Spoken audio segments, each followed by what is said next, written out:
5મી જૂને જ્યારે દેશ આખો જનમતને જોઈ રહ્યો હતો એ જ દિવસે એ જ કલાકોમાં નેશનલ ટેસ્ટિંગ એજન્સી જે ડોક્ટરી માટે એક પરીક્ષા લે છે જેનું નીટ નામ છે એનું પરિણામ એને બહાર પાડ્યું. એ દેશના 25 લાખ મધ્યમ વર્ગ અને ગરીબ ઘરના એ યુવાનો એ સરકારી મેડિકલ કોલેજમાં જવા માટે પોતાનું એ સપનું જોતા હોય, જ્યારે પરિણામ આવ્યું તો એમને એવું લાગ્યું કે આ સપનું એ આજે તૂટી રહ્યું છે અને એના કારણે એક ધીમો ધીમો અવાજ એની સામે શરૂ થયો હતો. તો આજે 10 દિવસો થયા, હવે એ અવાજ ગુજરાત પણ પહોંચ્યો છે અને આખા ભારતમાં એ પ્રસરી રહ્યો છે. ઇતિહાસમાં પહેલીવાર એવું થયું કે 720 માર્કની પરીક્ષા હોય અને 67 વિદ્યાર્થીઓને એ 720માંથી એ 720 માર્ક આવ્યા હતા. નીટની એક્ઝામ એ ખરેખર બહુ અઘરી એક્ઝામ હોય છે. ઇતિહાસમાં પહેલીવાર એવું થયું કે 715 માર્ક મેળવનારા એ વિદ્યાર્થીઓ આ વખતે 225 હતા. ગયા વર્ષે એ સંખ્યા માત્ર 4ની હતી. 720માંથી 710 માર્ક મેળવનારા આ વર્ષે એ 407 વિદ્યાર્થીઓ હતા. ગયા વર્ષના આંકડાને તમે સરખાવો તો માત્ર 23 વિદ્યાર્થીઓ એવા હતા જેને 720માંથી 710 માર્ક આવ્યા હોય. તો આખા ગુજરાતમાં પણ આ પરીક્ષાને લઈને વિરોધ થઈ રહ્યો છે. મામલો સુપ્રીમ કોર્ટમાં પણ પહોંચ્યો છે. અહીંયા પણ ગુજરાતના ડોમિસાઇલ્ડ પેરેન્ટ્સ એસોસિએશને પણ આ મુદ્દાને જબરજસ્તીથી એક મજબૂતાઈથી ઉઠાવ્યો છે અને એટલે જ આજે આપણે મુદ્દાઓની ચર્ચા કરીશું કે વાસ્તવમાં સરકાર સુધી પહોંચ્યું શું અને શું આ મુદ્દે હજુ પહોંચવાનું બાકી છે. ડોક્ટર વસંત પટેલ આપણી સાથે છે. એ પોતે ગુજરાત ડોમિસાઇલ એસોસિએશનના એ પોતે પ્રમુખ છે. વસંતભાઈ, મારો સૌથી પહેલો સવાલ એ છે કે કાલે હું એજ્યુકેશન મિનિસ્ટરને સાંભળતો હતો, એ એવું કહેતા હતા કે નેશનલ ટેસ્ટિંગ એજન્સી ઉપર તમે ખાલી ખોટી શંકાઓ કરો છો. રાધર એણે કોંગ્રેસનું નામ દીધું કે કોંગ્રેસનું આ કામ છે, એણે તો એક્ઝામ એકદમ ચોખ્ખાઈથી લીધી છે. તો પછી સુપ્રીમ કોર્ટમાં મુદ્દો કેમ પહોંચ્યો અને બિહારમાં જે 14 લોકોની ધરપકડ થઈ તો એ શું સાબિત કરે છે? વાસ્તવમાં નીટનું પેપર ફૂટ્યું હતું કે નહોતું ફૂટ્યું? તો એજ્યુકેશન મિનિસ્ટર સાચું બોલે છે કે બિહારના પટનામાં જે એફઆઈઆર નોંધી, જે 14 લોકોની ધરપકડ કરી, જે 9 વિદ્યાર્થીઓને પકડ્યા, જેને સ્વીકાર્યું કે હા અમને આ 100% પ્રશ્નોના ઉત્તરવાળું પેપર આપવામાં આવ્યું હતું અને મેં સોલ્વ કરેલું પેપર એ સબમિટ કર્યું છે, આ બેમાંથી સાચું કોણ? ગુજરાતના વિદ્યાર્થીઓ પણ આ સવાલ છે. વસંતભાઈ, સમગ્ર ભારતના 25 લાખ વિદ્યાર્થીઓ અને એમના વાલીઓ, આશરે 1 કરોડ લોકો આની સાથે જોડાયેલા અને એના સગા સંબંધીઓ, એટલે 20 કરોડ લોકો આની સાથે સંકળાયેલા હોય આડકતરી રીતે યા સીધી રીતે. એ સૌ વતી પહેલા તો વીટીવી નો ખૂબ ખૂબ આભાર માનું કે ખૂબ અગત્યનો મુદ્દો આપે આજે વિદ્યાર્થીઓના હિત માટે લીધો છે. હવે નીટની વાત કરીએ, 4 તારીખે આજે રિઝલ્ટ ખરેખર ડિક્લેર થવાનું, એની જગ્યાએ 4 તારીખે ડિક્લેર થઈ ગયું. એટલે પહેલી શંકા એનટીએ ઉપર અહીંથી શરૂ થઈ છે. બીજો તમે પ્રશ્ન પૂછ્યો કે બિહારમાં જે લોકો ઉપર એફઆઈઆર થયું એ લોકોએ સ્વીકાર્યું, છતાં પણ આપણા જે શિક્ષા મંત્રી છે કેન્દ્રીય શ્રી ધર્મેન્દ્ર પ્રધાન, નામની પાછળ અટક પણ પ્રધાન છે. હવે એ પોતે તો સ્વીકારવા જ તૈયાર નથી. આપણે કોંગ્રેસ ભાજપ કરવું નથી. આમાં દેશના આ જે 25 લાખ વિદ્યાર્થીઓ છે જે પોતે ડોક્ટર બનવા માંગી રહ્યા છે અને આ એક્ઝામ આપ્યા પછી આશરે એમબીબીએસ, પીએચએમએસ, બીએમએસ આ બધામાં થઈને આશરે લગભગ 2 લાખ ડોક્ટરો આમાંથી રેન્ક પ્રમાણે એડમિશન લઈને બનવાના હતા, બનવા જઈ રહ્યા છે. ત્યારે જો નીટમાં જો એનટીએ દ્વારા પ્રોપર ધ્યાન રાખવામાં આવ્યું નથી એ વાત તો ચોક્કસ સાબિત થઈ છે. સુપ્રીમ કોર્ટે કહ્યું કે 1563 ને તમે ગ્રેસ માર્ક કેવી રીતે આપ્યા? એ રદ કરો ને એની પરીક્ષા ફરીવાર લો. ગ્રેસિંગ આપવાની કોઈ સિસ્ટમ જ નથી. ત્યારે ધર્મેન્દ્ર પ્રધાન શ્રી એ એવું સ્વીકારે છે કે ભાઈ આપણે આ 1563 વિદ્યાર્થીઓની ફરી પરીક્ષા લઈશું. એટલે એમણે એક બાજુ તો એવું સ્વીકાર્યું છે કે ભાઈ એનટીએ માં કોઈ ગરબડ થયેલી છે. બીજી વાત કે 720 માર્ક ઉપર 2024માં એક વિદ્યાર્થી, 715 ઉપર 225, એ 2023માં 4 વિદ્યાર્થી હતા.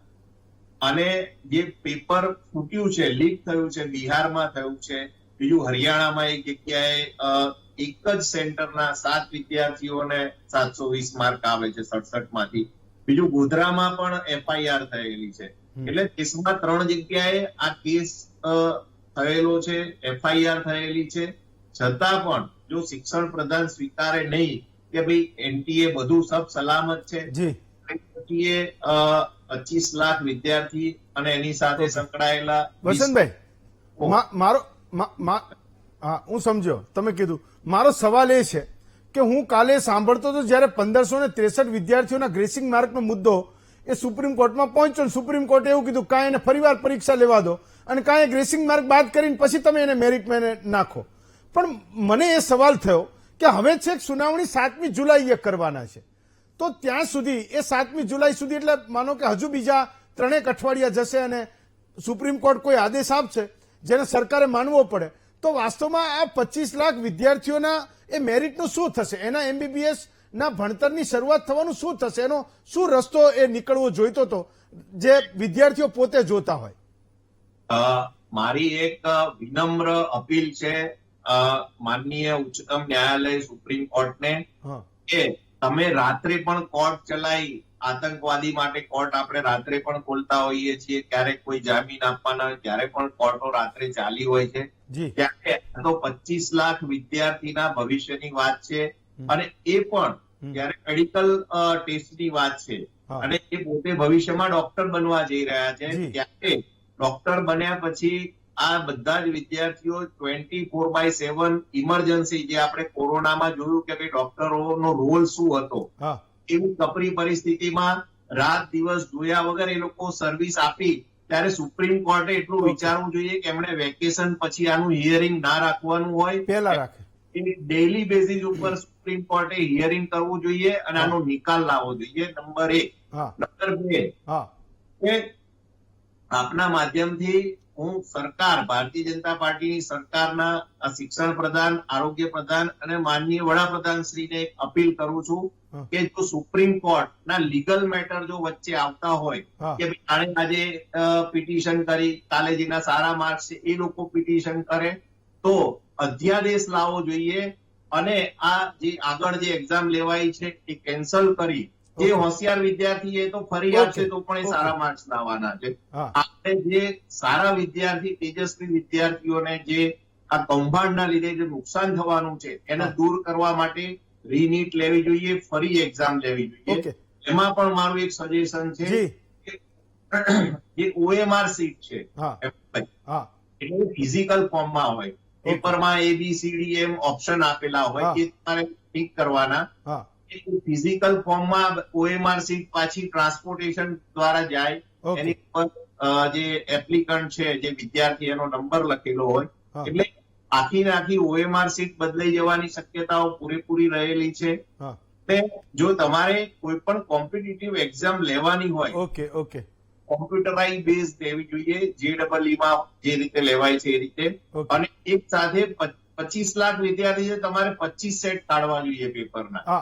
પણ ડોક્ટર તમે એવું કીધું કે JEE લેવાય એવી રીતે લેવી જોઈએ, તો નેશનલ ટેસ્ટિંગ એજન્સી JEE લે છે ને? વિશ્વની સૌથી અઘરામાં અઘરી પરીક્ષા, જે મેં વાંચ્યું હતું કે એવી 5 પરીક્ષાઓ જેમાં અઘરામાં અઘરી પરીક્ષા, તો પહેલી કોઈક ચીનની હતી ને બીજી આપણી JEE હતી, એ પણ નેશનલ ટેસ્ટિંગ એજન્સી લે છે અને નીટ પણ નેશનલ ટેસ્ટિંગ એજન્સી લે છે. હા, તો હું નેશનલ ટેસ્ટિંગ એજન્સીને મારી એ જ રિક્વેસ્ટ છે કે નીટ તમે JEE પ્રમાણે તમે લો, કોમ્પ્યુટરાઇઝ લો, ફૂલ્લી એક્ઝામ, અને એક સાથે તમે 25 સેટ કાઢો. 25 લાખ વિદ્યાર્થી છે તો મારી દ્રષ્ટિએ સાચા વિદ્યાર્થી, જે તેજસ્વી વિદ્યાર્થી, એને કોઈ નુકસાન થશે નહીં.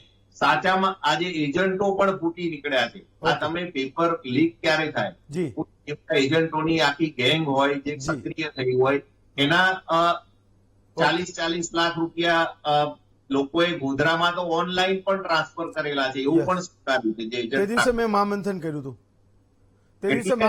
હતું કે લોકોને જલ્દી ડોક્ટર થઈ જવું છે, વગર મહેનતે ડોક્ટર થઈ જવું છે, વગર મહેનતે. હવે એક વિદ્યાર્થીની છે, એ ગુજરાત બોર્ડમાં ફેલ છે અને 705 માર્ક્સ. સમજો આવા કેટલા કિસ્સા હશે? આપણી પાસે તો એક કિસ્સો વાયરલ થયેલો છે, આવા ઘણા બધા કિસ્સા હશે કે ગુજરાત બોર્ડમાં સામાન્ય માર્ક્સથી પાસ થઈ ગયા હોય અને 710, 650 આવા માર્ક્સ લઈ આવ્યા હોય, તો ઘણા બધા વિદ્યાર્થી હશે. એટલે સરકારે નમ્ર અપીલ છે, વારંવાર અપીલ છે કે સરકારે રીનીટ લેવી જોઈએ. જે શિક્ષણ મંત્રી છે ધર્મેન્દ્ર પ્રધાનજીને ફરી અપીલ કરું છું 25 લાખ વિદ્યાર્થીઓ વતી કે રીનીટ નું આયોજન કરવું જોઈએ, અધ્યાદેશ લાવી બધો જ વિષય પૂરો કરી અને રીનીટ તરફ આગળ વધો. ચલો, હું પણ માનું છું કે સરકાર અને સુપ્રીમ કોર્ટ બંને આમાં એક્ટ કરે, કોઈક વચ્ચેનું સમાધાન કાઢે અને યુવાનોના મનમાં જે સવાલો છે, આ ભવિષ્યના ડોક્ટરોના મનમાં જે સવાલો છે એનું પણ સમાધાન કરે. વસંતભાઈ, હું આપનો પણ ખૂબ ખૂબ આભાર માનું છું. આવતીકાલે વધુ એક નવા વિષય સાથે ફરી મળીશું. આજે રજા આપશો.